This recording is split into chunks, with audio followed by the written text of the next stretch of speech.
Good evening, ladies and gentlemen, and welcome to RLAfterShock, the longest-running independent podcast for everything that is Rocket League Esports in the European scene. I'm the Eternal J. I'm joined by Digital Bacon for the grand 50th episode, the big dog, the big number, the special episode that actually isn't that special at all. We're just going to be doing another week of the RLCS coverage.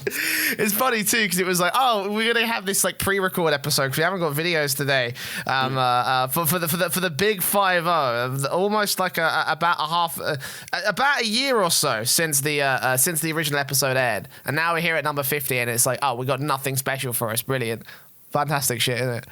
Yeah, and it's just unfortunate, and like life sort of got in the way. You know, it's Halloween, for Christ's sake. I love that the 50th episode falls on Halloween. It's like it's a spooky coincidence, but you know, it's one of those things you can't help it. Like, I've got a hard cut out here at 3 o'clock, don't I? Just because I've got to go, out and do some family stuff. But the show must go on, Jay. We must continue the RLRS because we bloody love doing it, don't we? Indeed we do, and that is exactly what we will be doing today, because we have another week of the RLCS and RLRS action to bring you all, plus a little bit of a slow news week and the mailbag questions as standard from the members of our Discord. Of course, if you want to get involved in all that, jazz is in the show notes and video descriptions of every single episode of the podcast. But before we get into that, let's jump into the news, as we always do in these shows. Bit of a slow news week this time, Bacon, which is a great option for you, because that means we can just jump straight into the main meat of the whole thing without going overtime. There's a couple of mailbag questions I really want to get into this week. Yeah, of course. But we'll start, of course, with the news as we always do, and only two stories that we wanted to talk about today. The first one being the Reciprocity announcement that Yummy Cheeseman has been brought in for as the coach role here for the remainder of, I believe, the season, if not just in general for Team Reciprocity's Rocket League team. And yeah, do you know what? Like, Yummy's had a really great couple of weeks. He was brought in obviously for the LPL thing, and then obviously now he's for Reciprocity, a permanent position here to aid the team. And I think that they actually had a really good time in the at the Summit Land because of his sort of his contributions. So yeah, you know, again, big great news for Yummy Cheeseman. He's a man that deserves a lot of these accolades, and I'm really glad to see that he's doing well for himself.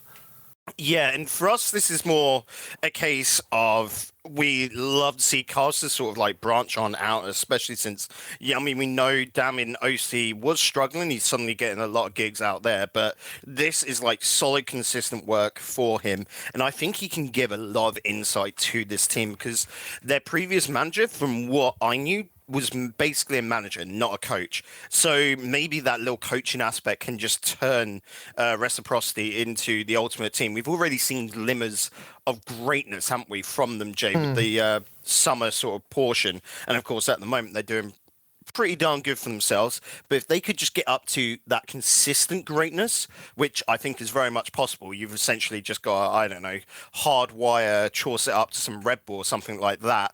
And this could be the team to be the new, and I will say it, new Dignitas dynasty, all that sort of shit, but essentially the new strongest team. Because you look at NA at the moment, they're pretty hurt. EU finally has that chance to suddenly like just rocket ahead again. It depends, really. I mean, do you really believe the Reciprocity are the new number one team in the European scene right now? There's certainly been some challenges on that particular front as of late. We'll jump into those in the next few moments again when we get to our tournament breakdown. But for now, like, you know, again, it's a big sort of victory for these guys. You know, they needed a coach. I think that a coach is obviously a great sort of like pickup for any team that really wants one. And Yummy Cheese, man, he's got some great game knowledge. He's got some great experience in talking and articulating his points. So again, it's a great pickup, and I'm so happy to see that Yummy Cheeseman, after the travesty of LPL, has now found a new way in.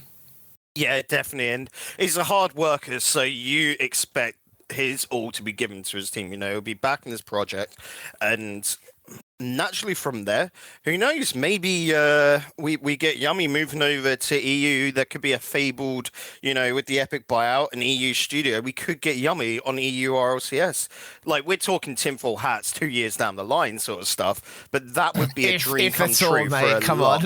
Yeah, but that would be the dream come true for a lot of Rocket League fans. We know it.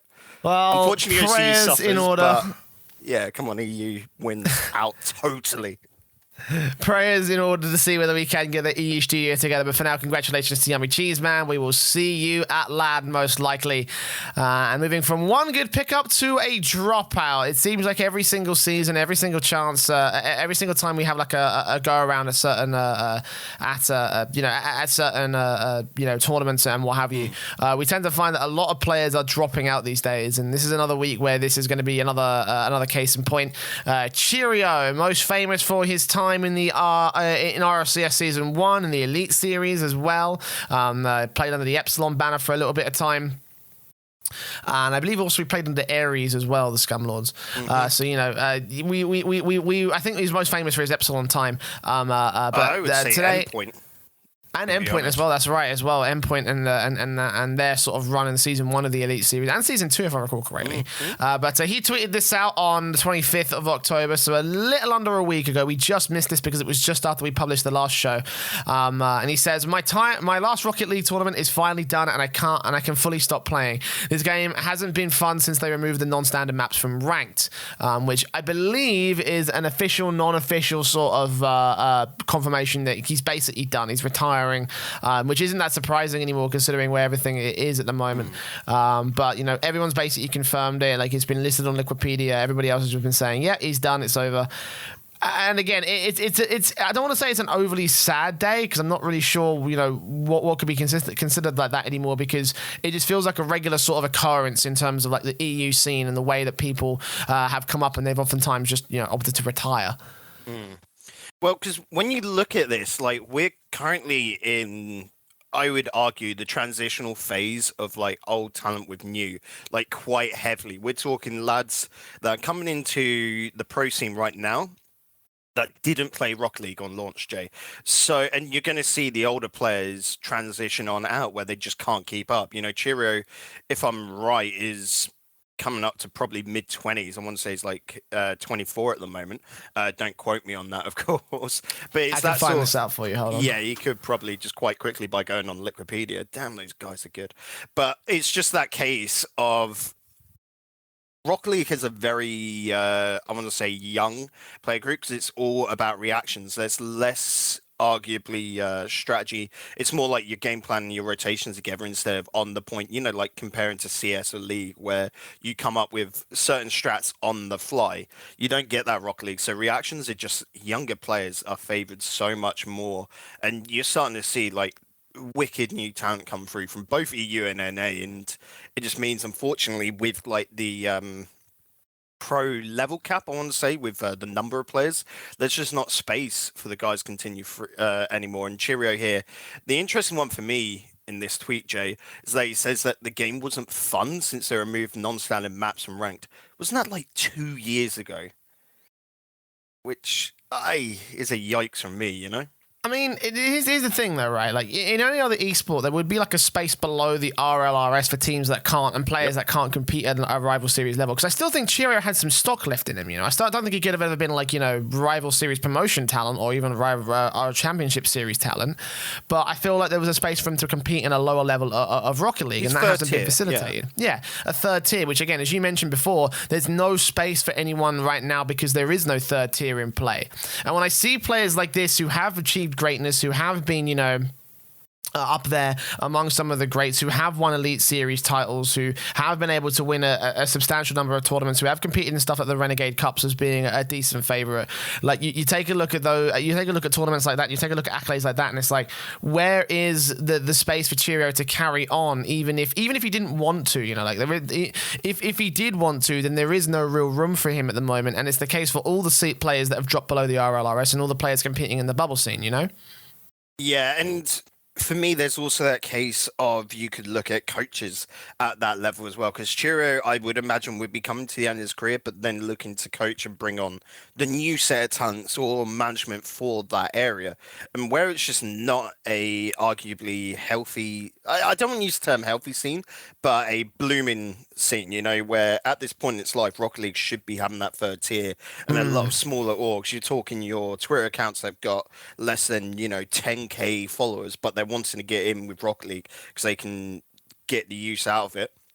There's just not that at the moment, and Cheerio would be perfect to be able to give that knowledge he has and then coach and like pass that on to the next generation, whilst also making a career out of it. Yeah, absolutely. Like it's again, it feels like such an underappreciated and under not really thought of part of like the Rocket League scene. And again, there is a lot that needs to that we need to see grown in order to try and to reflect exactly where players can go. I mean, if Cheerio did not want to go, and it seems like based off of this tweet, he did want to leave the scene. He didn't want to compete anymore. But if he didn't want to, then of course he hasn't really got much of a choice. You know, it really would have been this or sit around for months until the next rival series qualifiers, probably lose out, and then from there probably go back into retirement after that fact. So, you know, again, there are no options available for someone like Cheerio and other guys among his sort of status. So GG Cheerio, thank you for the memories. And I hope to see you down the road at some point. And I think the question on our mind is going to be really who's next. Unfortunately, like it just feels like again such a common occurrence every season. There's just like some big name player just opts to retire. You know, I think last season it was Shakeron. This season it was Shakeron among others, and this season obviously it's Cheerio and probably a few more down the line. But we'll see how well those go. Anyway, that's all the news that we have this weekend. Very slow news week. There was fuck all going on outside of the RLCS, which is kind of it makes the extra content that this show wants to do a little bit difficult. Like obviously last week we were able to cover so much because we missed out a week before, but this week is just like nope, nothing happened. Nothing happened whatsoever. So we can just move on and talk about the rival series, the championship series, and of course our mailbag segment, which of course is provided to you by the lovely fans of the podcast via the Discord channels. Again, if you want to get involved and send us a mailbag question, you can do so via the Discord link in the show notes and video descriptions of every single episode of the podcast. Join, get involved in the mailbag, get involved in the pick and prediction challenge, which has also been run pretty well. I wasn't able to grab the stats. I was going to put the stats into the show this week, but I kind of forgot to because I'm a lazy guy. But we have 3 questions from 3 awesome individuals. These were actually submitted live during the show last week, so we didn't get a chance to answer these because of time constraints. But we get a chance to answer them right now. We got 2 questions from Jens and 1 from Tagmata. The first question coming in from Jens is: would a rival esports format with a best of 3, 5, or even 7 format be a viable option for RLCS or RLRS? Oh, that's my phone pinging off. Hello, what do you people want? Let me turn that off real quick, and I'll explain exactly what that means. I just thought you had a soundboard for a second there, like you were trying to up the quality. Because no. Do you know what? Here's the thing, right? I actually got a new phone. I got the Galaxy, the Samsung Galaxy S10 Plus. And I'm not sponsored, but if they do want to sponsor us, then please do so. That would be fantastic. But no, this thing has like a really loud speaker, and it is so loud that any sort of ping or a notification I get, it wakes me up at night. So I actually have to turn the phone into silent just to be able to get some sleep. Christ, so imagine using phone speakers in 2019. Jeez. Right, listen, okay. Have you ever... Like, you of course you use a fucking phone speaker in order to get your notifications. How the hell are you going to hear a phone call or a text? It's just always vibrate. Mate. I have not had my phone, like, loud for a year or so now. Just because I know I'll make that mistake. And you get this sort of sixth sense. You can hear when your phone is vibrating as well. So, yeah. Nah, dude. Me, I'm all about the sound train, and even then, you know, the vibration. Even then, the vibrations are also so intense that you would pick them up on the microphone. Like that. That's how bad it really is. Like, especially in the case that I have it in, like it just amplifies the issue. But I digress. Back to the point at hand. Yeah. Would a rival esports format with a best of 3, 5, or 7 be a viable option for RLCS or RLRS? And it's not 100% clear what Jens means here, so I'm going to go the assumption route. Mm-hmm. And I'm going to say he means the Rival Esports Rival Week format. And for those of you who don't know what Rival Week was, there was 2 seasons of Rival Week. It was just a week of show matches between North American and European teams, usually within the same region because fuck doing cross-regional online. And they would compete in these long-form show match style events where it wasn't just a best of 5 or a best of 7, or it wasn't just a best of 7. It was a set of 3 best of 7s. So the team that won 2 best of 7s, essentially, like a bracket reset style, would be the victors of the matchup overall. And it worked, sort of. Like it wasn't okay. It wasn't going to be something that like captured the attention of everybody immediately. But I think it created like a fun little format that a lot of people tended to enjoy. And I feel like that's a format that has a lot of potential in its own right. Would it work or be a viable option for the RLCS or the RLRS? I don't know. It depends what the context of that means, to be honest. See, this is a format I've been wanting so bad for so long, Jay. Not the best of 7 aspect to it. That is trash. I've always said that to the rival guys. Like, it's way too long. A best of 3, best of 7 is way too long for any play out. But a best of 3, best of 3 would work brilliantly, I think, because we're always there like, oh, how can we get breaks into Rocket League quite naturally? And for me, that would be having that best of 3 set over best of 3 games would fit quite nicely. I'm just going to quickly literally whip out the calculator on my PC to work this out, but a Rocket League game is 8 minutes we normally put down to, including the goal replays and all of that, the break in between games, we normally put it down to 8 minutes, don't we? So quite easily, like, straight away, that means every set is about 24 minutes long. That would be roughly just over an hour and 12 minutes if it was to play out the entirety. Compare that to a best of 3 in CS, which I'm looking at time-wise. It's very manageable, plus it gives the chance for a comeback. Like, we know reverse sweeps are possible in Rocket League. It happens, and comebacks do happen. But having that time in between games to not only for broadcasters and production companies to go to breaks, maybe have a legit 5-minute window to fix any technical problems which crop up. You can't have a production without a technical problem going somewhere, so it's just an easy window to fix it. Teams to then talk about their strats and use that window to maybe fix their mistakes.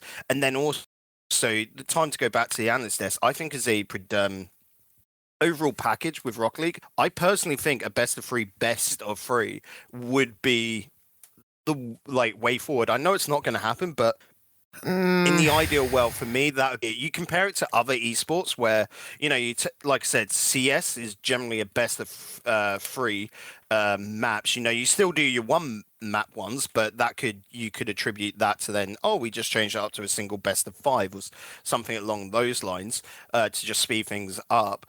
Or say I was about to say Counter-Strike, I was going to say Overwatch is a best of 4 maps, so just saying, Rocket League, I think, needs to expand. Like, one of the largest problems is just that it happens all too quick. I don't think I don't think best of 3s in a set of 3 will actually, help that, though, to be honest. But because, in theory, what you're saying is a maximum of 9 games.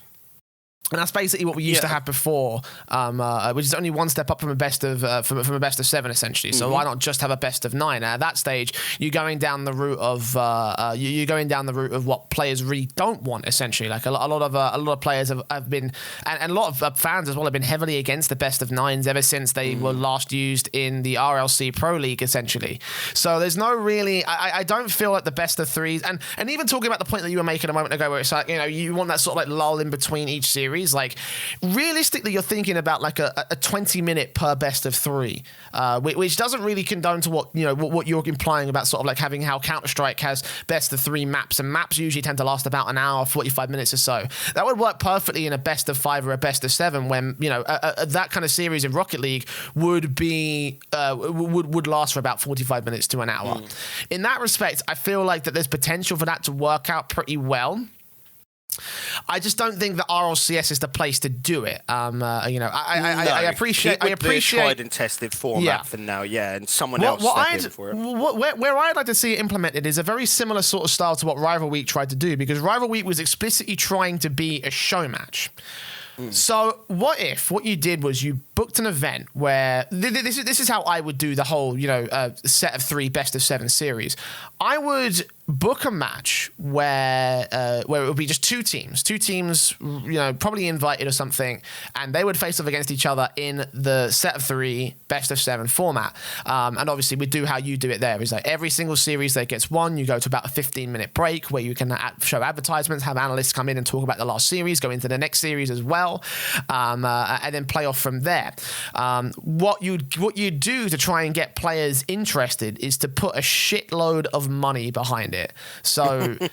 Like, imagine it's like a $500,000 grand prize for the winner of this one series. So that way players won't be too fussed about playing a massive amount of Rocket League because there's a massive amount of money at the helm. And I think that if you did it like that, you could book it in a very UFC style or wrestling style of matchup. So that way, not only is it not really within the lines of the regular sort of open circuit, it's its own little thing that could be entertaining of its own right. It could make a little bit of money as well, because that's the one like business model we haven't seen tried in esports. And I think that whole format, essentially, with the set of 3 best of 7 that we saw in Rival Week, that could work really well in the context of that Booker style. I think that's probably, something that I'd like to see. That's what I hope the WSOE would have tried back when they were like, oh, we want to do it like UFC and boxing and trash talk and attitude culture. And it's like, it would have been great if you did that, like, within the same sort of business model as well, because that could open up a whole lot of options. You can create serious storylines based off of, like maybe if you wanted to do so, you could have like a championship belt or something where it's like the winner of that would get the $500,000. They'd also get the championship, which would have to defend in the next match that they have to face. Sort of like what we got with the unofficial World Championship that's been run by by Liquipedia, except in a much more official capacity with a lot of money on the line. In that respect, I can see that working, Also, on that note, just to branch on out, maybe you could include a sort of pick and ban system. Like, naturally, I'm always there going, unstandardized maps, I want them back on in. But that sort of climate where you would be doing, let's just say, the best of three. Nah. You could have that pick and ban system for that. I'm just saying, like, that's a more logical inclusion. But I'm just saying you could branch and play with the idea more than what you can currently do with the simple best of 5 or best of 7. I'm against standard maps. I think we've had this conversation on the podcast in the past. But again, in terms of just sort of like if we stuck with vanilla Rocket League and we did it like that, I think again there's a lot of options you could open up. And maybe if we have some rich dude rock up and want to try that, hopefully Silence can give them the opportunity to go ahead and do it, because again, I feel like it's a great money making opportunity that. Not only is it only a show match, but it also can be very prestigious, and it could be a great money-making opportunity for the teams involved. Like, imagine if you did sort of like a Reciprocity versus Renault Vitality sort of style of matchup, where it's like the French versus the French for like the big world championship. Not a world championship, obviously, but like some sort of like, some sort of like title. And you build it and you booked it, and then you like did promos and you did a load of different things to try and hype up the matchup. You sold merchandise of sort of like, Fruity looking at Fairy Peak and a really sort of like, like one of those like UFC posters where it's like the fucking thing. You could sell that shit to people. I think that would go down a treat with a lot of the Rocket League fans, especially those that like get attached to someone like Fruity, for example, who's like a really popular streamer as well as a pro player. And there you go. You're utilizing his brand. You're getting a revenue. You can get revenue share with him and Reciprocity, and you get revenue share with Fairy Peak and Renault Vitality. And then suddenly it's a win for every single party involved. You feel me? Yeah, definitely do. And then you've also then got the options for like undercard matches, maybe even bring in, let's say, Spain versus France, Baguette Squad versus RCD Espanyol as an example, And you could do, I think there needs to be a lot more flair to Rocket League with the attitude and the natural sort of like avenues into real sports that it has. Naturally it's just football with cars. You could try and go for more of the dramatics and a lot more real world drama and customs into the production. Yes, absolutely. So there you go. If that answers your question, then fair play. If not, then feel free to clarify what you meant by a rival esports format, because that's the best that we can come up with. But thank you for your question, Jens. We've got another question from you a little bit later on. But for now, we're going to jump to Tagmata, the cone man himself. We love the boy. We absolutely love him. He's fantastic. But he said, a suggestion I just thought about. What are your thoughts on breaks in Rocket League? It worked like a 30-second wait time after a goal has been scored that each team would have one per game. How would you feel this would impact the competitive scene? I think we've mentioned before. I think I mentioned before on the podcast that I'd like to see like a tactical pause in between games, where you can have like an extra 60 seconds on top of the 60 seconds that you already get in order to like, talk tactics, bring the coach in, and sort of have a chat with his teammates. In that respect, yeah, I could see like a 30-second wait time or an extra sort of like little moment of tactical pause come in. But I know that players have also been against the idea of pausing in the middle of a match, which Which I can understand why. I don't think that would that this would work after a goal has been scored or something. But in between games, I think is the best sort of a place that you can put a attack pause essentially. Yeah. So at the moment, most events will be using the full 60 seconds in between games. Adding on an extra 60 seconds so that you've got essentially a 2-minute window for that team talk, I think is perfectly fine. But a 30-second break after a goal, one, it's a little bit too sloppy to flag. Naturally, like what the goal explosion, all that takes 8 seconds to get the sort of message from the coach saying, right, we want a quick break over to an admin or whoever's on stage to then get to the production desk to pause the game efficiently. And that it's just not going to happen. But where you can do it and just say in between games, can we have an extra 60 seconds? And like Taggart says, each team gets best of 5 as the sorry, example. you lagged out for 3 seconds there. Do you want to just run back a little bit? What's been going on with my internet? But I was just saying, like, in between games, yes. In between goals, no way in hell, just because it takes way too long to flag down that you want that break. Yeah, and it would break the pace as well, even if you could, like if you were able to flag down a pause, and it's like between certain goals, it's like stop right there, and then we've got to wait for them to sort of talk it out until they're all ready, and then we get back into it, and it's like, okay, that's even more fill time for casters. How are you going to handle that? That's even more time to just have essentially nothing on screen for you all, especially in the context of something like the RLCS where it's very it's all online except for the LAN finals.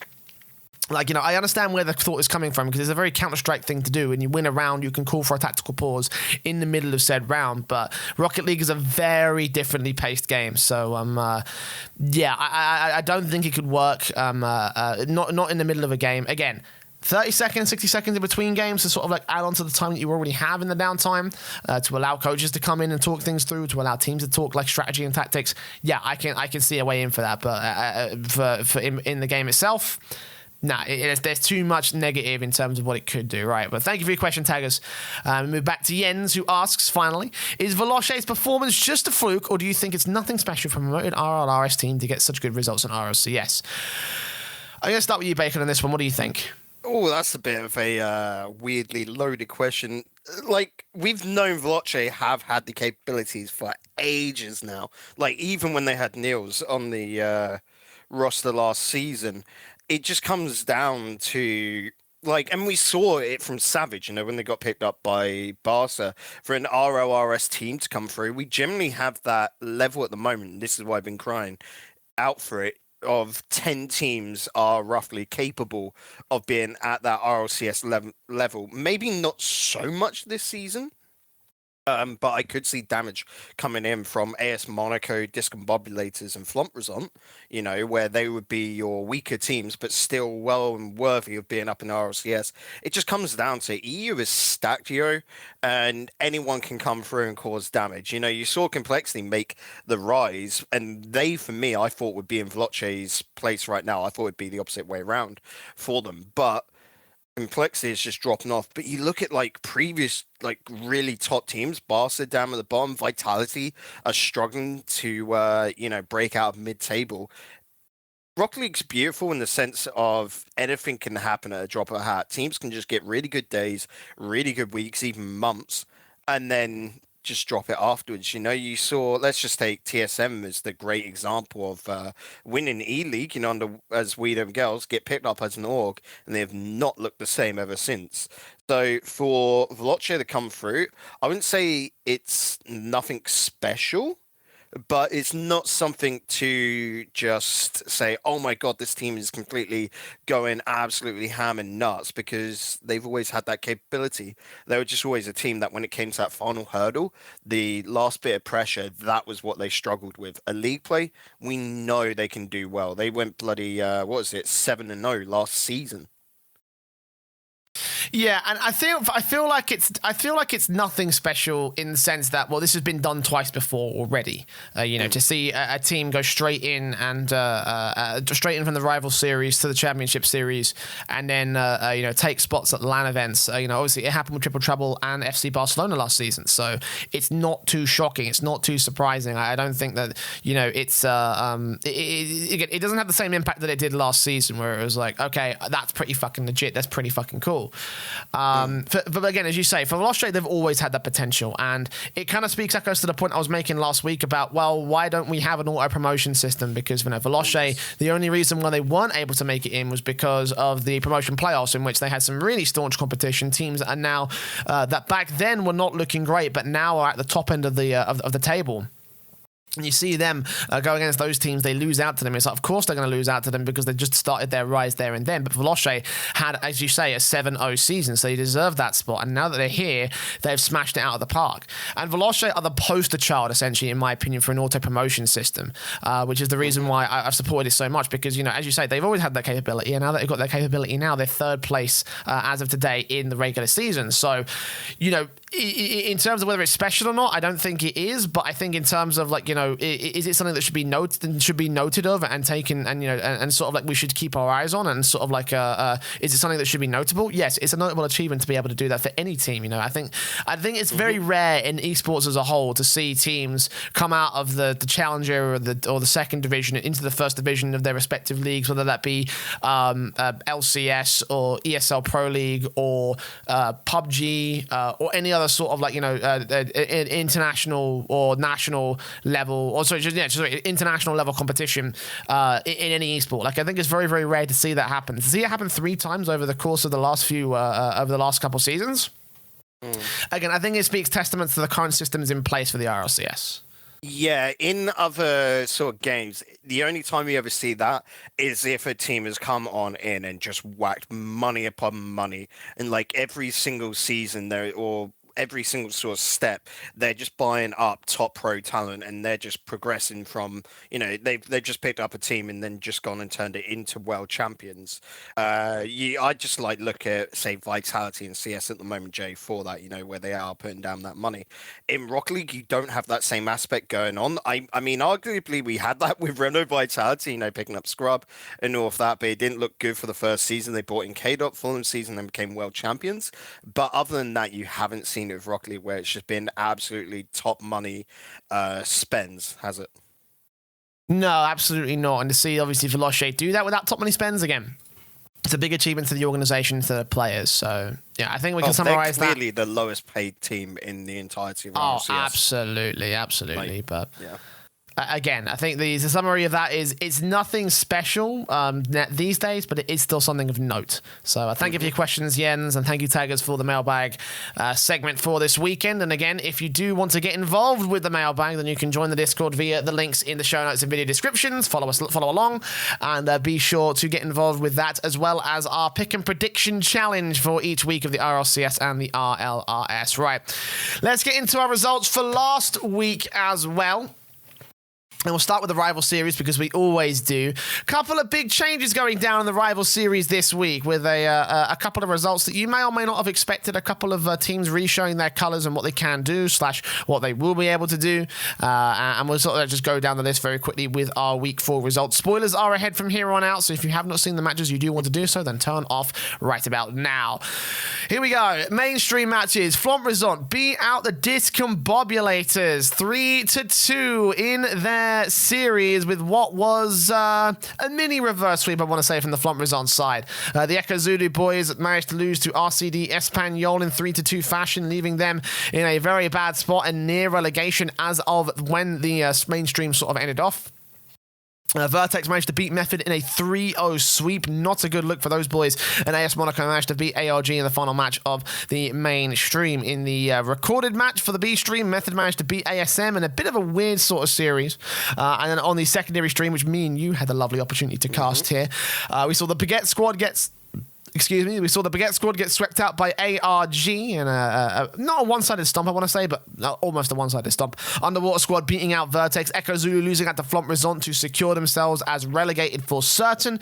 And then the Baguette Squad beating Underwater Squad in 3-0 fashion to close out the B stream. Leaving your current standings as Flomp Resont up in first place at 5-1 ASM, and Discombobulator in second and third, tied up at 4-2, separated by, I believe, a couple games difference. Or their head-to-head results method also sitting there at +3 versus +6 between ASM and Discombobulators.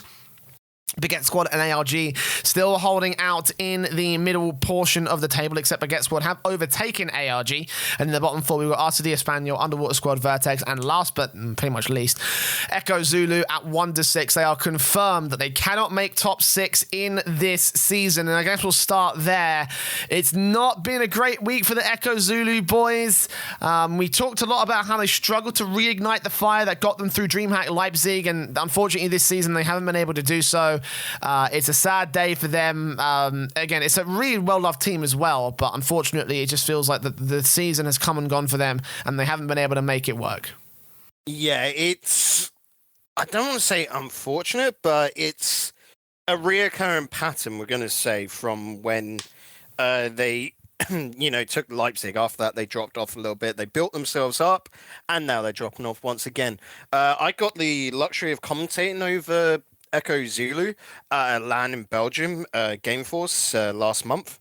Mm-hmm. And I can just say that Echo Zulu at that LAN, compared to essentially what was pickup talent, just did not look good. You could see they weren't together at all. Yet when you look to those playoffs, Jay, they were incredible, weren't they, in the upper bracket run? And for me, it just comes down, Echo Zulu, what on earth is going on for that team to be so dang inconsistent? Because we saw with Echo Zulu as well on that stream game against RCD, where they had to bring in Saf as a sub. They didn't look too bad. Saf was actually a good force to that team, but they weren't good enough to get the win. Don't get me wrong, it's at RLRS level, but that was a game they should have really been able to take if they could. Don't get me wrong, it was 50-50 between them and the sub. Like, for all intents and purposes, was good for that game. But this is one where I think the Echo Zulu project is not going to be something next season. This team is going to split up essentially and go their own separate ways. We knew rumors that some of the players were trying to get poached by other teams and they're wanting to, move about at the RLRS level. But this is a team that's not probably going to be together next season as its entirety. You might just only get one player that, swaps on out, goes somewhere else. But for the current, for all intents and purposes, Echo Zulu is done in its current iteration.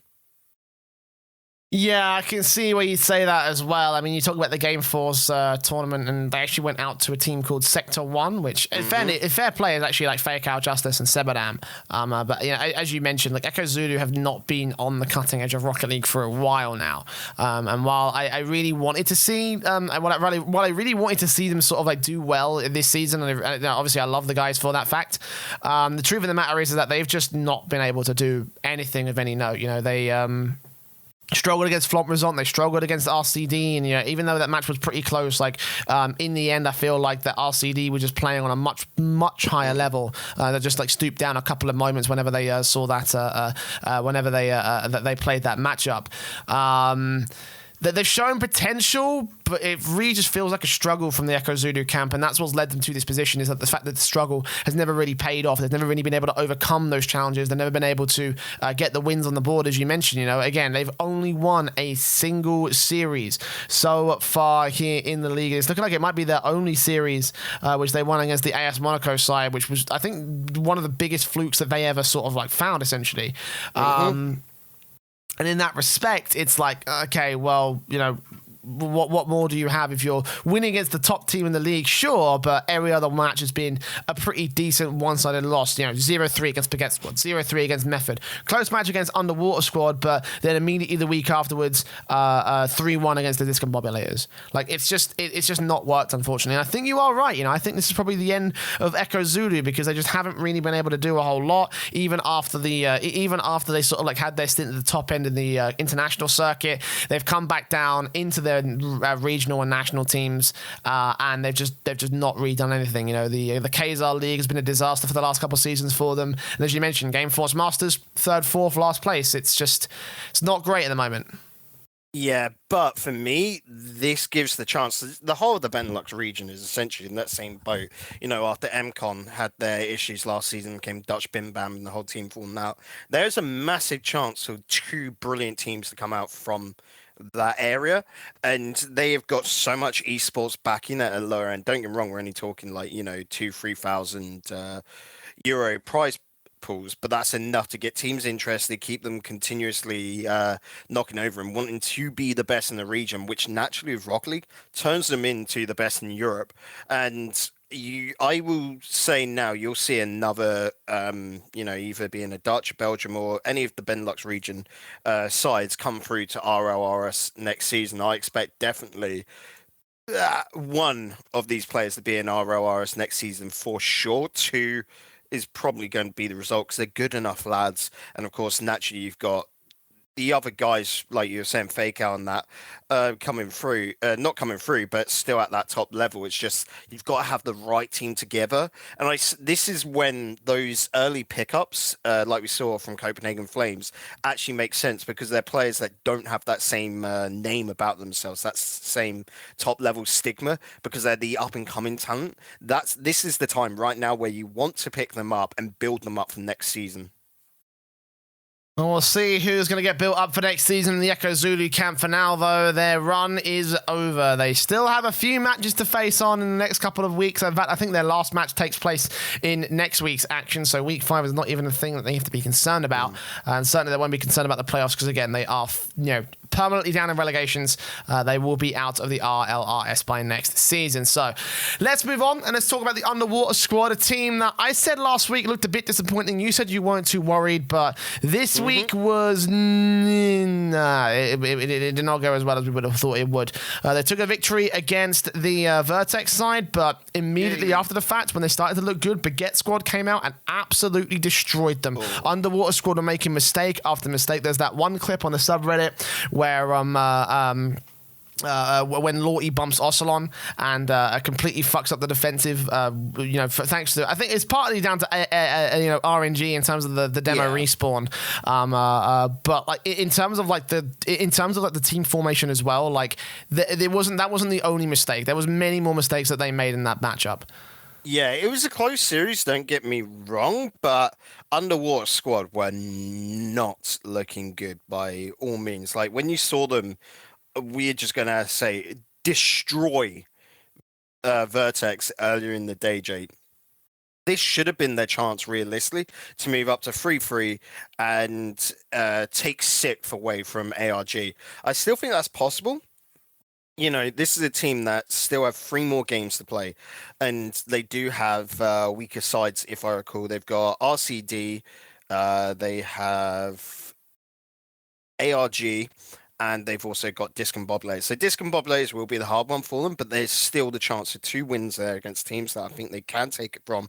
That would put them 4-5, which we're looking at the moment could, and we're saying could, be the spot to get them into that 5th, 6th zone. Don't get me wrong, that is, like, you know, in regards to, say, Baguette Squad dropping their next 2 games, if I'm correct. Baguette Squad have AS Monaco and Flomp Resont, so they probably will be drops.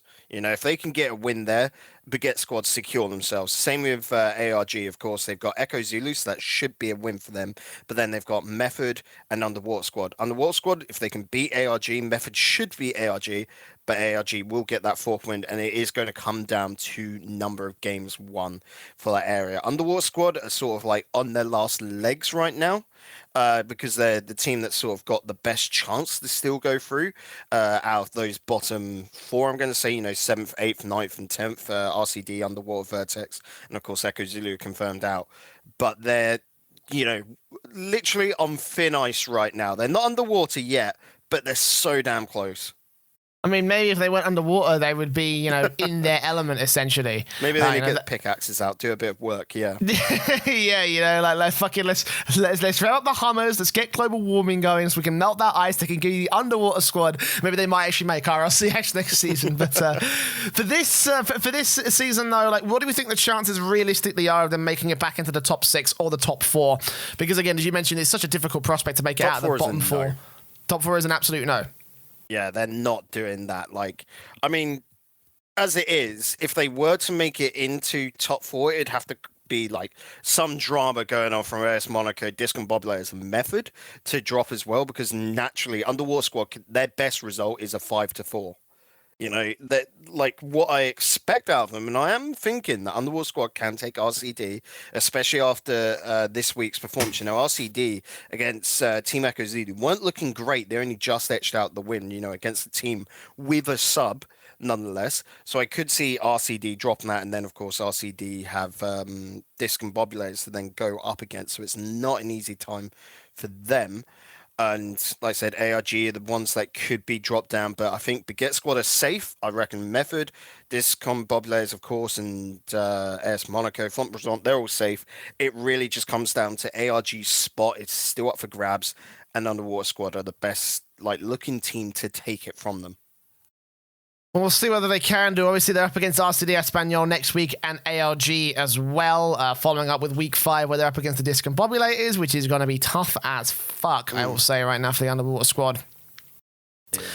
In terms of where they place, though, again, top 6 is I'd say it's a bit of a pipe dream. It's possible, but it's not, not likely, essentially. They'll need to get all of these victories from here on out. It'd be a good one to bet on if you were going down the bookies. Yeah, if you wanted to put a small bet on Underwater Squad getting away back in the top 6, then yeah, I could see the reasoning for it, but I would not put any mass amount of cash down on it. It's very, very unlikely right now. But yeah, Underwater Squad's not as impressive as you really wanted to.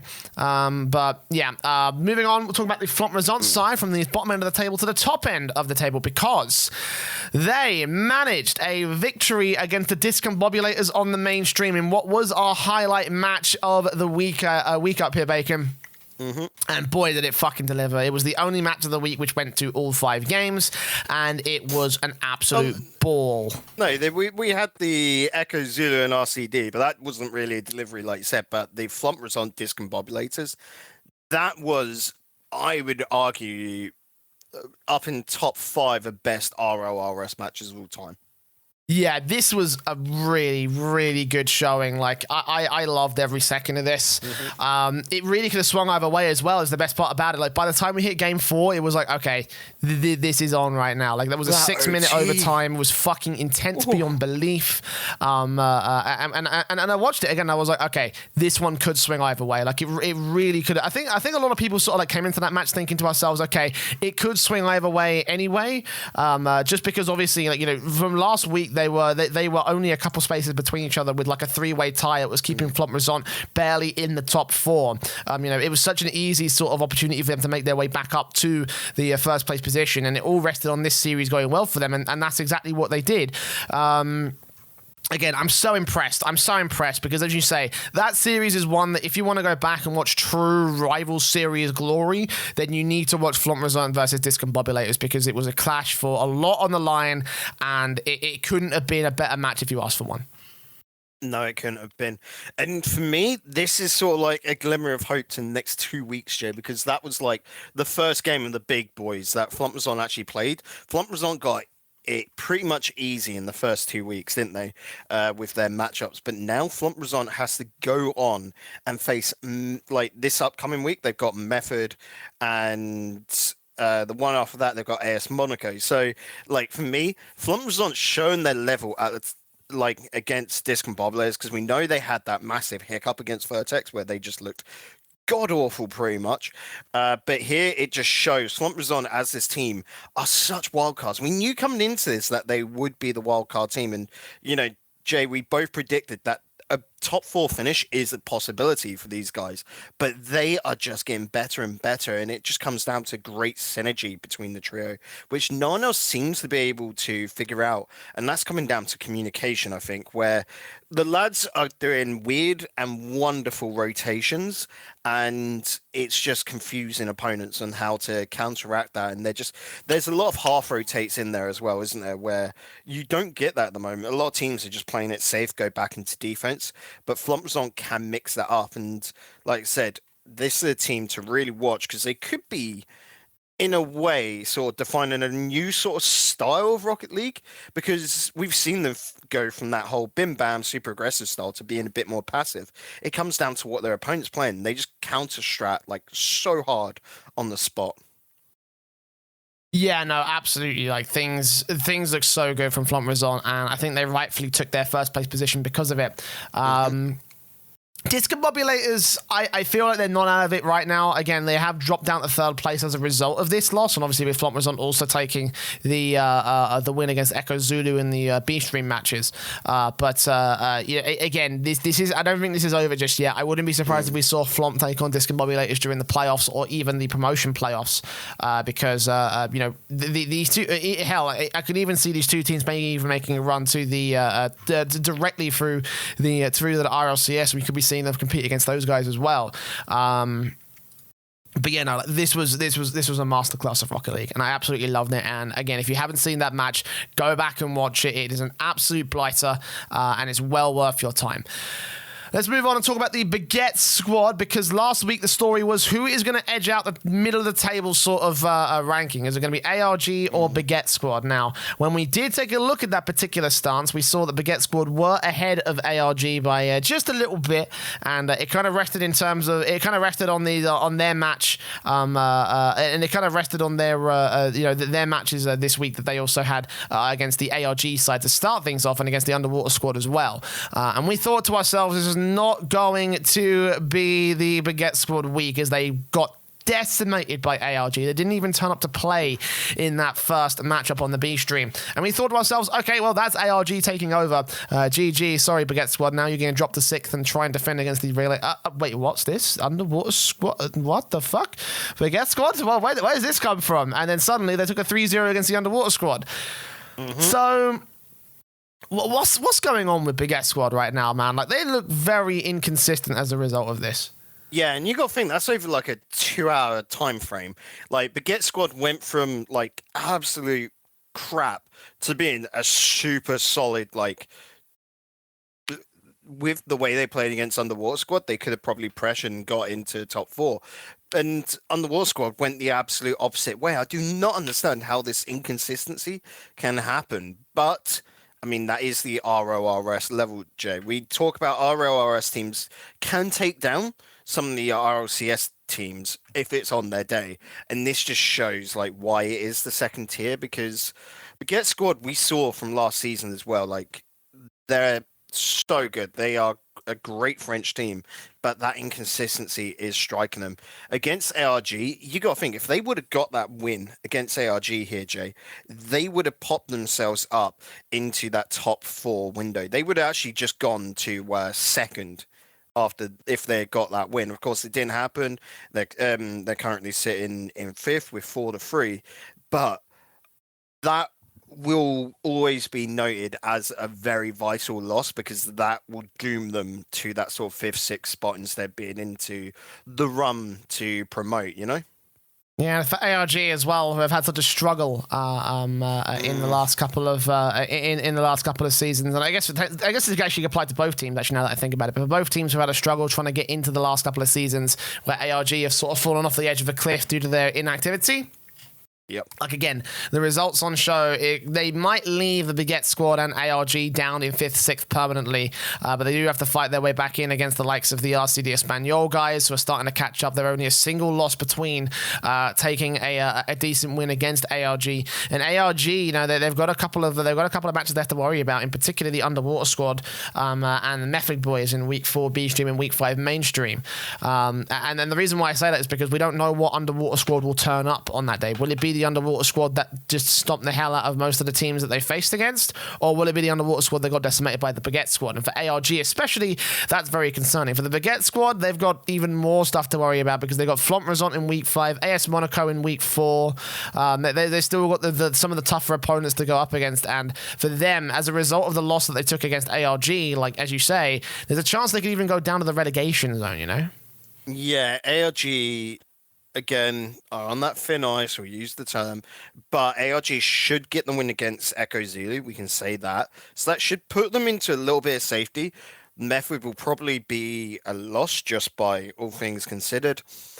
That underwater squad versus ARG game will be the decider and most likely who gets that 6th spot. And that for me is so exciting. But at the same time, because of how close things are in RLRS, ARG, things could go their way, Jay, and they could somehow snatch forth. We always see Method bottle it right at the end, don't we? And it's a pattern which we don't want to see, of course. But if history is anything to go by, ARG or even Baguette Squad are still in the run-ins for those top 4 spots because there's still that sort of like little bit of leeway between them.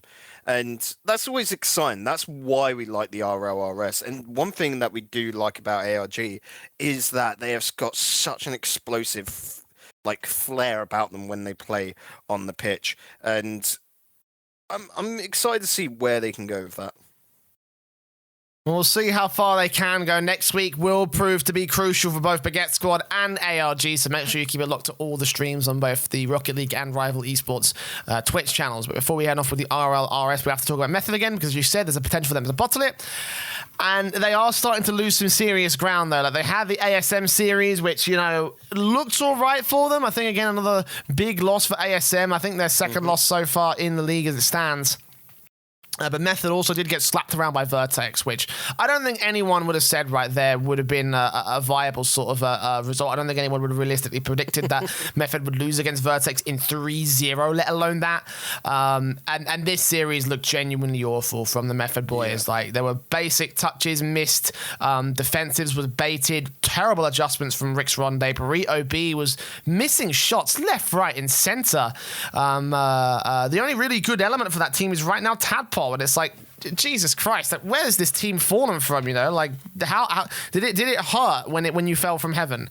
Like, come on, like, this has really just been like a disaster for the Method side, and they've got serious things to address, like serious things if that Vertex result is anything to go by. Yeah, we were laughing about this and a couple of days ago, because there was the tweet that went out by Tadpole, basically saying, like, I don't get it. Like, sometimes on the day we just don't show up, and all of us, all like casters, just looked at it and went, why is he saying we? Why is he taking the fault for that? Because Tadpole was fine. It is still that under bloody line problem of Rick's Ronde and Burrito B cannot work together. And I really didn't want to talk about that this week, because I feel like it's just getting old at this stage. We say the same shit over and over again, but here's the thing, like, it's morphed in from a chemistry issue to now a general thing issue, because like Burrito in particular, like, he had a particularly terrible series. Again, he missed some really basic touches on ball, really fucking basic touches on the ball, and even Rick's Ronde was just like not adjusting correctly. Like, the passes between him and Burrito are virtually irrelevant at this stage, because now as players they're not looking like RLRS caliber. And for that reason, I feel like Method at the core might be a loss. They have to make a move in the next season if they're going to stay in the next season, let alone that. And it's going to have to be one of those two that go. You know, you've got to give... I think if they hand the controls over to Tadpole, allow him to sort of adjust the team in his own image, then we'll be seeing a lot better results from Method, because, again, he is the only good element of this team. Yeah, and it just shows that Tadpole is of that RLCS quality, and I don't want to say it's a carry, but he can provide himself as a core to the team and is really doing the work to keep this team going. I reckon, like, Method could have another case where he could get poached, you know, going into next season, purely because a team that is either in the RLRS or RLCS might want him, just put it down. But He's got a solid home at the moment with Method, and like we've speculated in the past, we reckon there will be a change up, either Ricks or Burrito B probably going next season, where Method want him. If they can stay up anyway or try and challenge, they might see this project through to RLCS again. Well, that's the thing, right? The thing that I'm hearing behind the scenes is that Method aren't happy with the team staying in the rival series. Like, Method have been a part of the rival series for season 8, season 7, season 6. Let's have a look. Where do they come back in season 5? They actually had to re-qualify for the play-in at season 5. Yep. And obviously they were there in season 4 as well. So they've really not had a great time whatsoever. Like, they've been in the rival series for essentially what is 2 years. Like, it's been such a long time for Method, and they're getting tired of not seeing these results in that organization. That's what we're hearing, at least in terms of the internal conflicts right now between the org and the team. And the stipulation that we were set out, that we understand was set out, was that Method want to see a promotion into the championship series by the end of this season. And right now, with this team's form, it's not looking like it's going to happen. It's really looking dire straits for the Method boys, because it's falling to pieces. It's falling to pieces left, right, and center.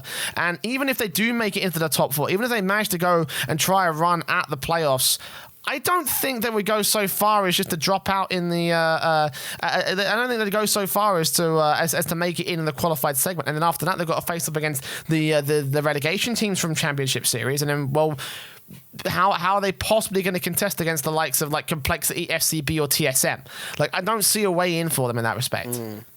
Yeah, Method, it's not looking good, but we're just hoping that like this is a team that one transfer into next season could be at that level, isn't it, Jay? We're just hoping that Method now, after probably being quite worn out, wear down as an org, sponsoring his team, aren't just going to drop them. We're hoping they give it one more season. And, if it doesn't work then, by all means, we'd understand. But this is possibly, over the last year or so, their best lineup and the best chance for a possible change and then that promotion back to form. But like you said, I wouldn't be upset if the org did step out, because they've been absolutely outstanding to the Rocket League scene, and you can understand after putting so much time and money into it that they would finally just go, no, we've had enough. We don't want to be the bar set for RLRS.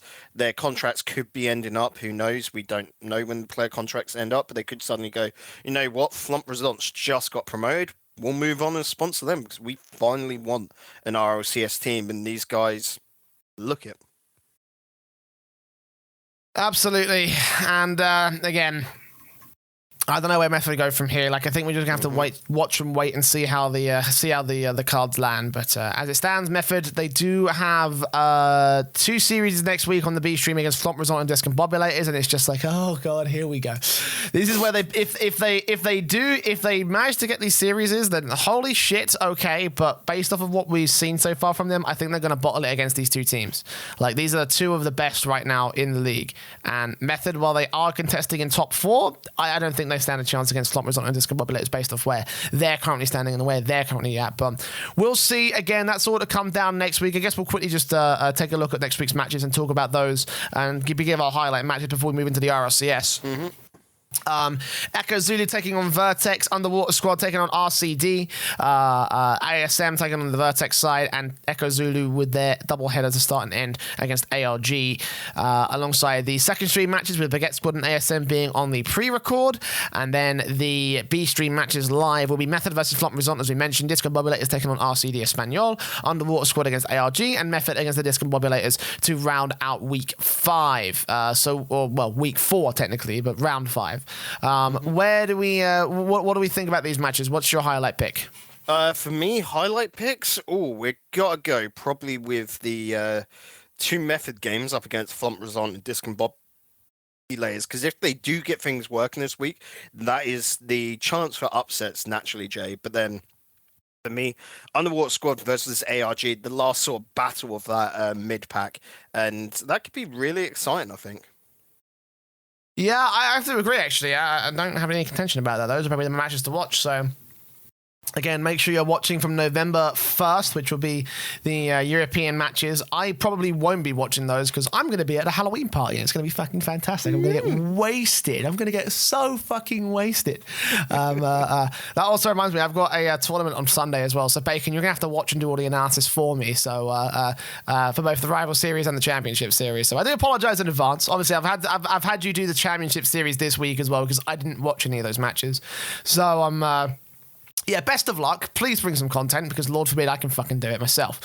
Right. Let's move on to the RLCS and talk about week 4 of the championship.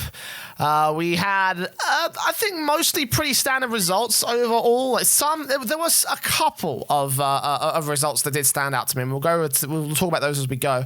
We talk about, again, the results from week 4. Complexity lost to Mousesports in 3-2 fashion. A tragic moment for them because it finally looked like they were going to get something going, and then Mousesports just clapped back and said, nope.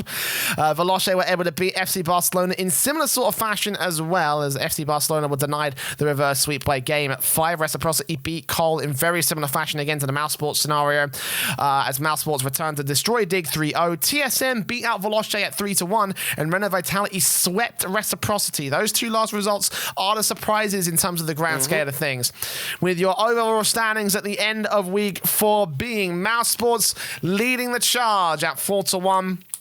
Reciprocity in second place at 4-2, leading by 2 games above Veloce, who are also at 4-2 in third place position. Renault Vitality and TSM out in 4th and 5th, the TAS out in 6th, FC Barcelona in 7th, and Complexity in last, confirmed for the relegations as they have lost all 6 of the 6 series that they've played so far in the RLCS.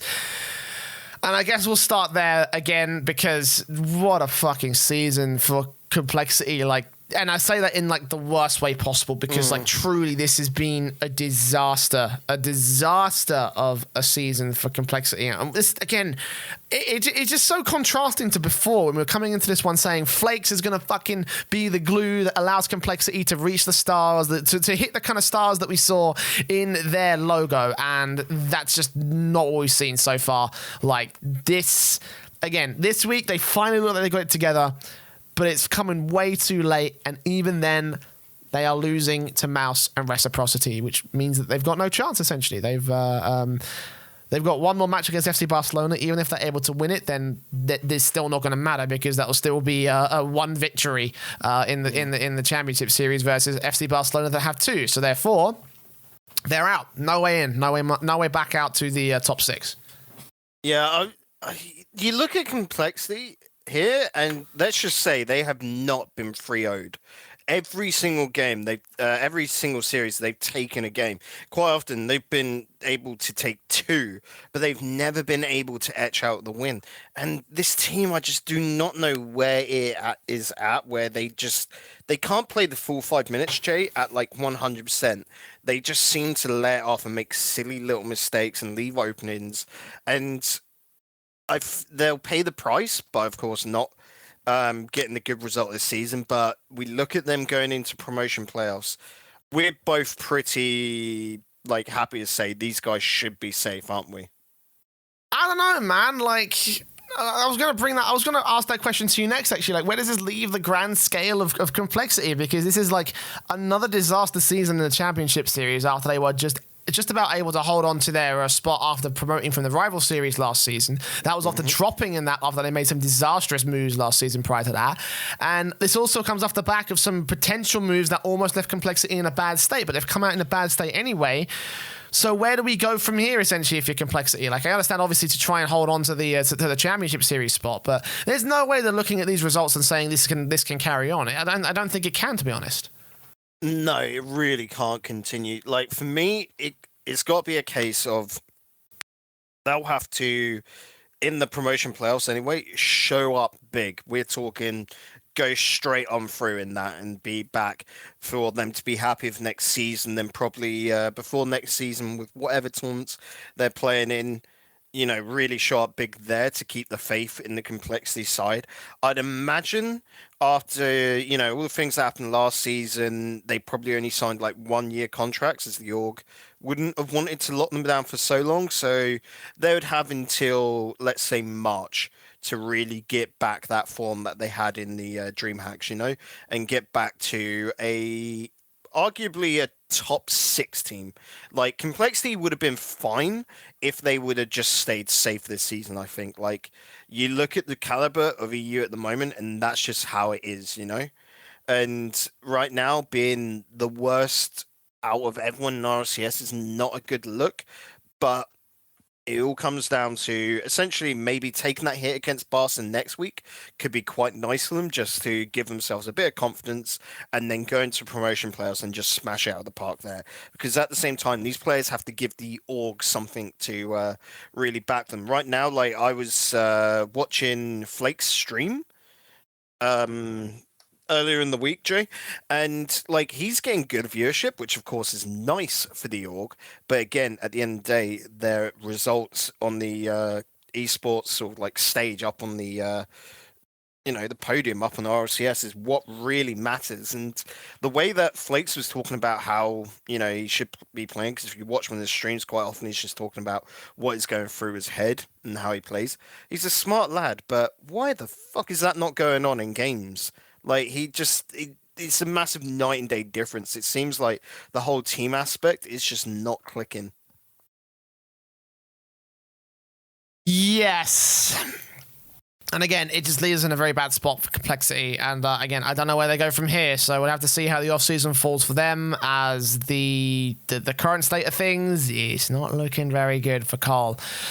But let's move on and talk about Reciprocity. Another bit of a disaster week for them. Obviously, there was that result against Renault Vitality, which was part of their doubleheader, which they won against the Complexity earlier on during that day. But because of that loss, they have dropped down to second place. They have been on top, essentially, since the very beginning, with the exception of week 1, where Veloce had their breakaway doubleheader.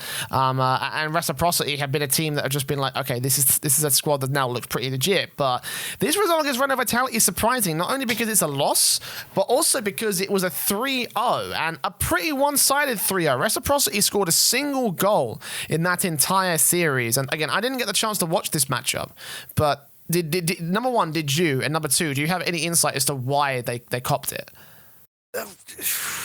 For this one, it just felt like Reciprocity did not show up. Vitality were finally back to some good form, and that's great to see, but really Reciprocity were just not clicking during that game. And for me, this is like the first time they really haven't clicked the entire season. They took their other loss against Veloce, which now you can look at as understandable, but Veloce would have just been smashing out of the park, essentially, haven't they? So you can that was just like a good game for them. Vitality are arguably still, Jay, the best team in Europe. They have just got some inconsistency issues of themselves. So it's just the struggle with EU Rocket League at the moment, is that you just get some games where teams just, for some reason, fall asleep, go AFK, and just not work together. Because I think you said it, the number of goals coming through from that game was not fantastic. 1 goal across the 3 games for Reciprocity. They just could not strike on target. They just couldn't get anything on net. Again, for Vitality, that's a big victory, because they were in danger of being overtaken by certain teams this week. And I got to ask, you mentioned that, the Renault Vitality side could still be considered the best in Europe. I don't think I agree in that respect, but they have got a doubleheader next week that might allow them to push forward a little bit further than this. Do you see them potentially being able to go even further than this result that they've had against Reciprocity and potentially make a top 2 run? Or what's the feeling about what Vitality could do off the back of this? Yeah, I'm trying to think of like the stats and how it all come together, because Vitality have TSM and Dig next week, who are close rivals in the midfield battle. So if things went right for them, they could get into that top 2 spot, but I'd imagine they'll win those and solidify themselves in 3rd, Jay, which of course, naturally with how the playoffs work, is quite a nice little advantage, because 3rd and 4th get that 2nd by the cherry, because it's a weighted double in bracket, isn't it, for playoffs? So I think for Vitality, they should be pretty safe to make it to Worlds once again. They just got to get that consistency in order. They have to smash those 2 games. Yeah, they have to get them both, and I think there's a possibility can TSM and Dignitas, so there's a chance, but I don't see it from Dig taking down Vitality, but TSM after this week's performance, I could see them maybe doing it. It's a weird one. Well, we'll see. But again, surprising results from Renault Vitality to beat out Reciprocity in that respect. Again, Reciprocity have dropped down to 2nd place as a result of their blunder, and that has allowed a brand new 1st place team in Mousesports. Last week, I said I don't think they can contest for top end of Europe. I said I don't think they have the potential. I said they had the talent. I didn't think that they had the style to make a run in the World Championship. And fuck the mouse style. Just bugger off with that. Game 5's no. I'm a Mousesports fan, and I absolutely fucking hate it. I tell you, like, these continuous Game 5s, they're not good on the heart, Jay. And Mouse, I just don't know why they want it. Like, here's the thing. At the very least, they've stopped with the reverse sweeps. So there's always that, okay? So your heart can be calmed a little bit knowing that Mousesports are not quite like looking decimated and then just trying to fight their way back. And I mean, this is also the first week that we've had where not only have they stopped reverse sweeping, but they've also managed to take a 3-0 against Dignitas. So Mousesports, again, with the talent in play, they started to show the potential that they had at the very beginning of the season. And the Mousesports style certainly still is there. Again, that complexity match did go to 5 games. But now with their results, and now we've seen exactly where they stood in terms of the grand scale of things, they've lost a single series against TSM. That's because they really were not looking best in show on that first week. But ever since then, the victories, they've been close, they've been awkward, but they've also been relatively undeniable for Mousesports. They have got the wins together, and they're feeling really good about that in their camp. Yeah, the problem for me, though, Jay, and it's been great this season, RLCS, is because where Mouse have been so close, going to those Game 5s, they're only up a positive 5. They've won 4 games, lost 1. But you got to think, if they lose both games this coming week, and, there's some ridiculous turnarounds, they could be knocked out of that top 2 spot. And that is absolutely crazy to think about. But for me, Mouse, they've just been looking confident this season, being able to do just enough. Like, we talk about the worry of inconsistency. Mouse can turn games around. They're the only team I'm looking at that can do that really effectively. And that is a skill which will be great going forward to Madrid, going to Worlds, because they're going to be put up against so many different styles, which they're going to have to analyze and find a solution on the spot. And Mouse just seemed to do that. You listen to those comm videos, that the Mousesports are putting out on YouTube, and they're not doing, it seems, anything fantastic, like coming up on strats. Like, they're talking in comms about what's going on and how to beat them. It's just that natural flow of each of the 3 players are clicking perfectly. Like, again, going back to the days when they bought in a lot, I did not expect this to work, but all 3 players are just somehow on the same wavelength, with the same wavelength on chemistry-wise, and it is great to see, because these 3 players have the possibility to be world champions this season. They do. I mean, I'm starting to feel convinced now. But the problem is, again, with that style. If they were able to adjust that style to the point where they're taking confident victories like they were against Dignitas, then okay, great. I can see a way back in for Mousesports. And I can see a way that they can do well against some of the upcoming teams. Again, they have got Veloce and Reciprocity to compete against. And that's the main thing. Next week is going to be such a staunch sort of challenge for the Mousesports guys, because that's 2 very good teams. Like, Reciprocity may have just dropped to them. It's the decider. It is going to be the decider, yeah. And again, those 2 matches are going to be so fucking difficult for Mousesports because, again, Veloce looking on form, Reciprocity still very respectable, still very, very good. You've got to imagine that Mousesports have to be taking some homework about that one. And I think those 2 might be my highlight matches for next week, but we'll talk about that in a quick second. For now, though, Mousesports taking a lead, a big lead for them as well, putting themselves back within the world title picture. I think that they actually could now do it. I'm going to retract my statement from last week because I think that that's factually wrong. Right. What I'm going to say, Jay, is Flipside died for this, okay? Literally, it works. Was it worth it? I'm not sure. TSM, let's talk about them for a second because we've been bashing the shit out of this team. It's one of two teams that we've given a lot of hell over the last season. But this week they actually got a win. They got one above Veloce, making this their third win so far in the Championship Series. The other ones being against Mouse Sports in that reverse sweep and the Complexity Camp last week as well. Those last two results, again, you can see a reason why they would have been able to take that because we weren't sure about Mouse Sports. They look very, very poor in form in week number one. And Complexity have not been able to get a win all season, so that's also fair on that particular part. For TSM, this was a match that we walked into saying this is not going to work. They are going to fail. They're going to flop. They're not going to beat Veloce. Well, they did. 3-1 in that series, with very few goals being scored by Veloce. I think this week overall was a bit of an awkward one for Veloce because they did struggle against FC Barcelona as well. And obviously TSM being the team that actually ended up beating them out is also, we talked a lot about who's going to come out worse for where, FC Barcelona or TSM. And I believe you watched this match as well. What can you tell us about TSM that made them win? So you're very much correct that Veloce weren't really on form this week.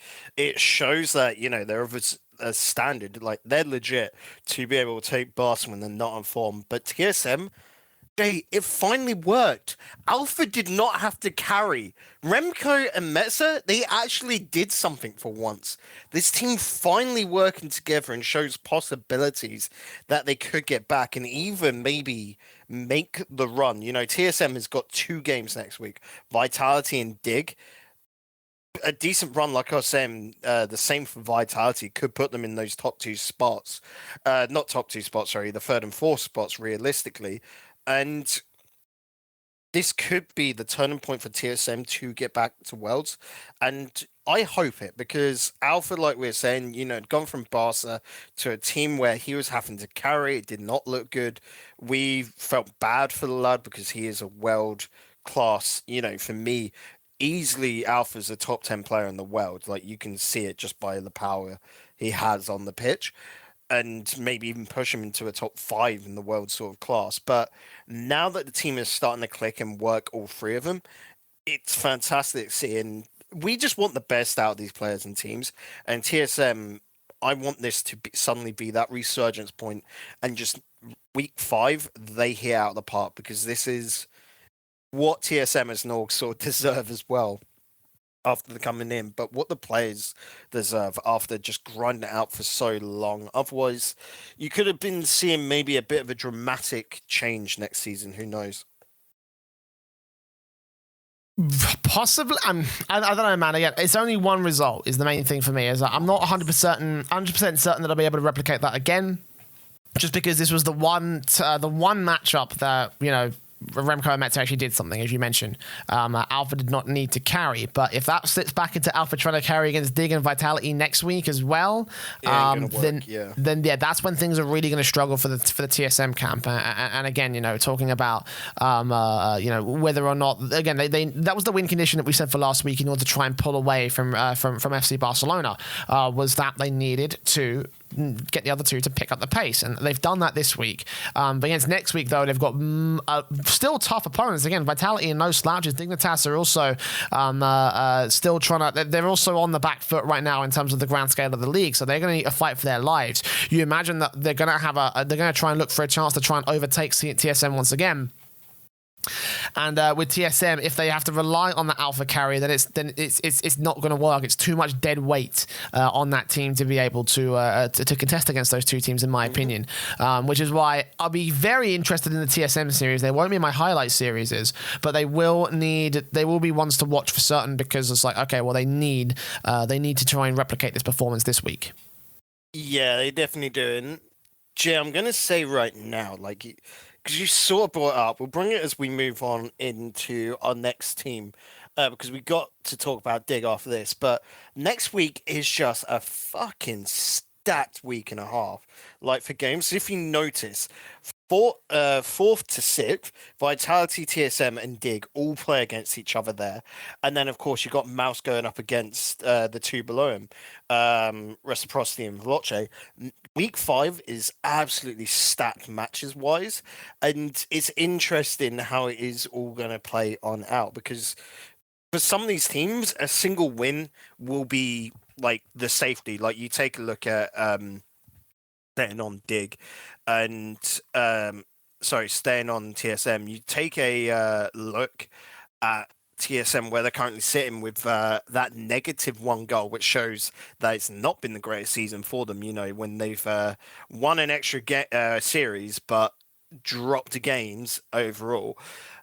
The recovery is just to get one win, and that should put them safe up into a more favorable spot. And the same for the other two, where it's all going to just be swings and roundabouts and what you can grab over each other. Because Dig right now are not sitting pretty with the -4 games. They've won 2, lost 3. Dig need to go on, and essentially they're the team that have got to try and win both of those because they've got Barca going up against Complexity next week, and for Dig right now, that's a hard spot because Barca, with everything counted, they should get that win. You know, Complexity are looking to go 0-7 this season.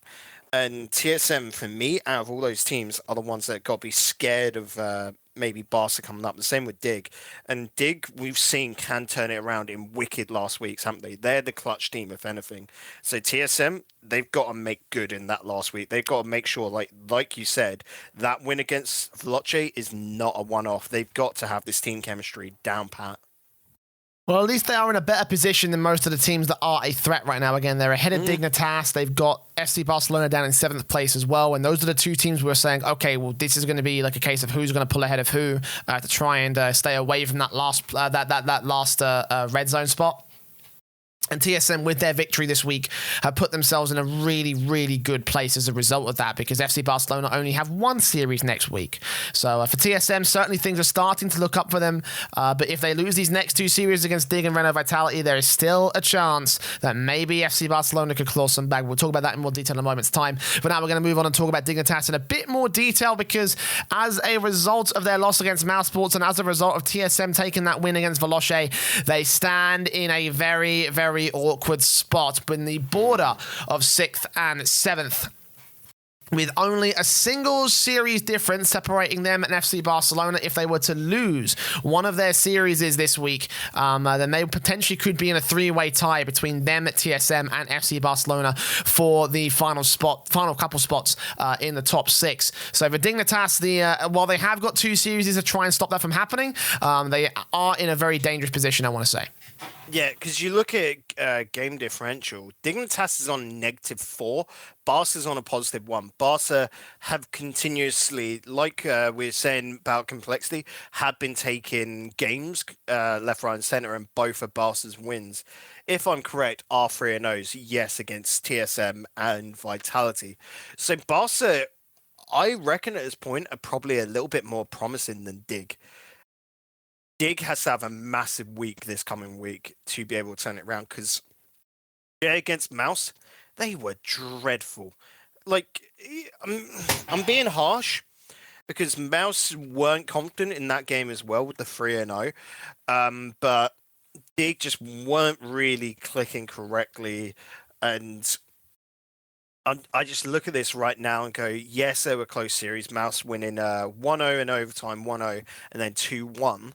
But they just need to get back into more of a striking prowess, and I think it comes down to feeding Astral opportunities like they used to. They've got to go back into that feel-good form where they just accept that you can strike whenever you want, but you structure up and you build up one player to be a striking force. It's a lot of weight on Astral, but they need a change in strat right now because Dig are not looking confident. No, they certainly are not. And while they have been known to be the clutch team in the last couple of weeks of league play, right now they are again in a very, very bad position. So they need to get these wins against TSM. And while we are talking about TSM having to, bring that performance to the fold, one team that they are going to have to struggle against is Renault Vitality, who, while they haven't been the best team in show this season, they certainly have been one of the more consistent sides. Right now, they stand in at 4th place. And that's kind of where they've been throughout most of the season, actually, to be honest. They had that little stint in the top 2 very early on when they had those 2 series in those early couple of seasons. But when other teams started to get some names on the board, they were able to hold a consistent 4th place spot for 2 weeks in a row. And as a result, when Dignitas are looking like a bit of an up and down sort of team, Renault Vitality could be in that position to shut them down this week. And if you consider the worst case scenario for Dignitas in the sense that they lose to TSM because they're performing like gods finally, and then they lose to Dignitas, then they lose to Renault Vitality because they are right now the most consistent team in the league.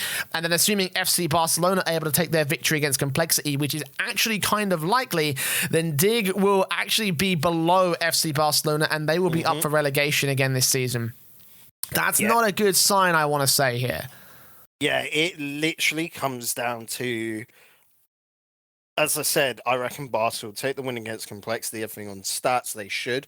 Complexity could cause the upset, or in air quotes, upset, because naturally they can. Complexity are a good enough team to take down anyone else in RLCS.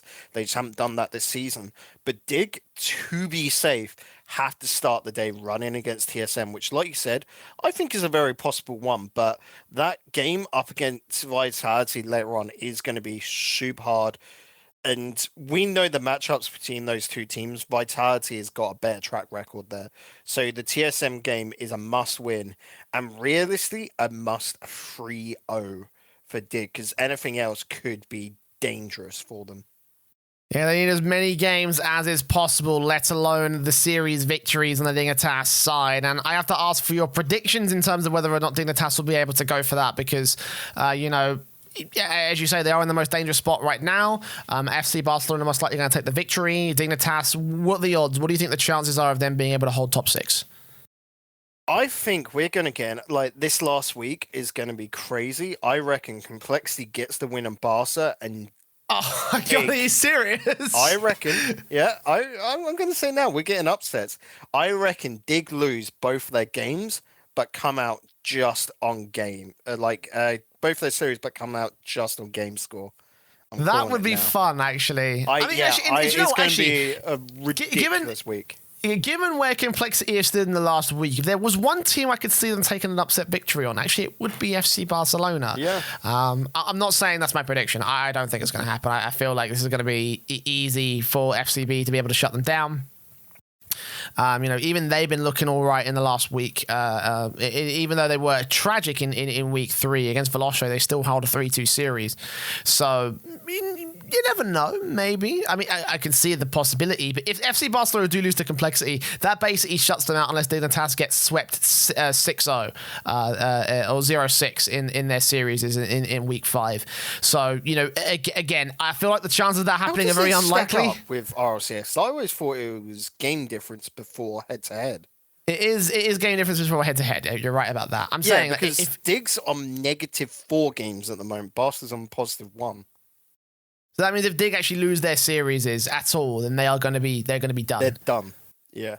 All right then. You can see why I think the upset from Complexity could do it. Well, here's the thing, right? This is the reason why week 5 has always been fun, because it's like, even right now, there's only one position confirmed for one team. That's Complexity being down in last place. 1st through 7th, it's all open. Mousesports and Reciprocity, they might be top 2 right now. They might not be by the end of week 5, especially in Reciprocity's case, where they're currently tied against Veloce. Veloce have a series. Mousesports have 2 series to hold of their own right. Renault Vitality have 2 series. TSM have 2 series. There's a chance that maybe that top 2 position could be contested. For any of the teams, there is an opportunity to make it into the top 6 or the top 2. So Week 5 will certainly be an interesting one, and our matches for next week, the final week of the league play season, will be as follows from top to bottom, in order of how they should be played on the stream. TSM versus Dignitas, Complexity versus FC Barcelona, TSM finishing off their tournament against Renault Vitality, Mousesports taking on Veloce in what should be my personal highlight match of the week, although, again, for a secondary one, both the Mousesports tier matches would be, as they take on Reciprocity in the last place match, and the Dignitas Renault Vitality series in the penultimate series of the week. Again, my highlight one would be Mousesports versus Veloce or Mousesports versus Reciprocity. Actually, I'm going to put both of those down because fuck the rules. What do you think? I'm going to say further fuck your rules, because every single game is a highlight game. Like I said earlier, everything is nuts. There is weight on everything coming on into this. But if like TSM takedown dig at the start, then that might just make life a little bit easier for Vitality and TSM. But the run for, like you said, top 2 is still a go-go. You got to think, Mousesports dropped both those games. Don't get me wrong, Reciprocity and Veloce will be looking good on 5-2. But then that could also push Mousesports into a bit of a dangerous zone, might even be able to drop to, say, 5th. So it'd be a crazy week, and I'm just going to say I'm not highlighting a single game. Just watch the entire damn week. Indeed, yes. I think if there's one thing we would say is watch the whole fucking thing. Watch both of the RLCS and RLRS final days of league play, because they are set to be interesting. And with that, we're going to end off this week, because that is all we have for you. A bit of a short one, actually. Not too much to cover. Again, with most of the news being about the RLCS and RLRS matches, plus our mailbag being a relatively short one. A couple of interesting sort of things to talk about. But yeah, no. Again, going against this last week of the league, especially for RLCS. And the crunch time week for RLRS. There's a lot of breathing room for a lot of the teams involved, and a lot of futures are going to be decided for going into next year this weekend. Yeah, there is definitely a lot. Just a little correction, Jay, because I got you, buddy. Sorry about it. This is not going to be the last week for RLRS because of how they stack them. The crunch time week is what I said. Yeah, it's still the crunch time week, I guess, because for teams like, Flomp Resont and that in RLRS, week 5 is definitely going to be a biggie, and that'll be their crunch week, but that's the only team realistically there. But we're coming down to the crazy part, and, well, at the end of this weekend, Monday, when both of us sort of like wake up, we'll be able to fully stack out the numbers and have our confirmed RLCS Worlds teams. We'll probably actually get that at the end of the stream, I'd imagine. On Sunday. I don't know how things completely stack up with OCE and Sam, but that is ludicrous. That is so soon that we get to learn who we'll be seeing in Madrid. Indeed, we will. And again, all the actions that come up here for week 5 of the RLCS, or week 4, technically, of the RLR. I still don't know how the fuck this numbering system has been fucked up so bad. Regardless, though, make sure you're tuning in for all the action again on Friday, the 1st of November from 5 o'clock CET, 4 o'clock GMT, obviously, with the clocks going back for us, but not for the North Americans. It's going to take a little bit of time before everything lines up. That should switch back to 5 o'clock for next season, but for the rest of the season here, it actually does mean that means I can catch up most of the matches on the mainstream before I decide to go get blackout drunk tomorrow. So that's all good. And again, make sure you're tuning into Rival Esports on the 2nd for the B stream matches, and on Sunday where we will be having the final week of the RLCS. That's all to come here for the weekend's action of the RL Esports scene. And again, that's going to do it from us here at RLAfterShock. We should be back next Thursday to break down all the results and the final standings for league play on the RLCS, plus looking forward at week 5 of the RLRS. But till that point, I've been the Eternal J. Joining me has been Digital Bacon. And any final words from you, good sir, before we head off? Just that it's week 6 and I still have no bloody chance for Reciprocity yet. It is the worst team name ever. I'll come back probably next week and complain a little bit more, but for now, Reciprocity, you don't make it easy for us, dudes.